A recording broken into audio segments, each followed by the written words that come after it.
If you were going to gather forces for an invasion, this is precisely how you would do it.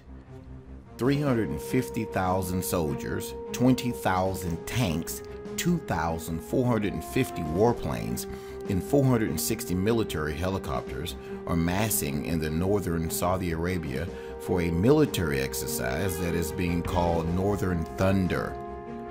According to the actual official announcement, forces are being contributed by Saudi Arabia, the United Arab Emirates, Egypt, Jordan, Bahrain, Sudan, Kuwait, Morocco, Pakistan, Oman, Qatar, and Malaysia, and several other nations.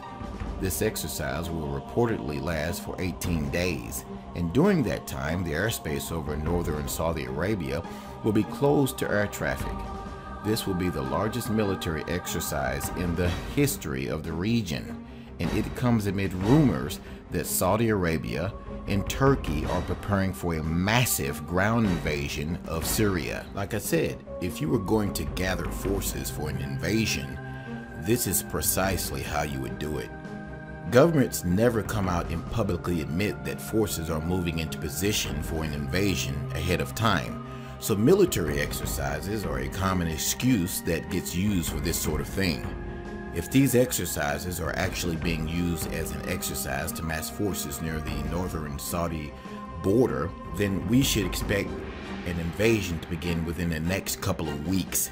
If it happens, we should expect to see the Saudi coalition storm through western Iraq and into Syria from the south, and it is likely that Turkey will come in from the north. The goal would be to take out the Assad regime before Russia, Iran, and Hezbollah could react. For the past couple of years, Saudi Arabia, Turkey, and their allies have been funding the Sunni insurgency in Syria, and they were counting on these insurgents to be able to take down the Assad regime by themselves. The goal would be to take out the Assad regime before Russia, Iran, and Hezbollah could react. For the past couple of years, Saudi Arabia, Turkey, and their allies have been funding the Sunni insurgency in Syria, and they were counting on these insurgents to be able to take down the Assad regime by themselves. You see, the truth is that ISIS was never supposed to lose in Syria. Saudi Arabia and her allies have been funneling massive amounts of money to ISIS, and hundreds of millions of dollars of ISIS oil has been shipped into Turkey, where it is sold to the rest of the world. The major Sunni nations wanted ISIS and their other Sunni insurgent groups to take down Assad in the aftermath. Saudi Arabia and her allies intended to transform Syria into a full-blown Sunni nation. But then Russia, Iran, and Hezbollah stepped forward to assist the Assad regime. Russia air support completely turned the tide of the war, and now the Sunni insurgents are on the brink of losing. Aleppo was once the largest city in Syria, and Sunni insurgents have controlled it since 2012. But now relentless Russian airstrikes have made it possible for Syrian, Iranian, and Hezbollah ground forces to surround the city, and it is about to fall back into the hands of the Syrian government. If this happens, the war will essentially be over.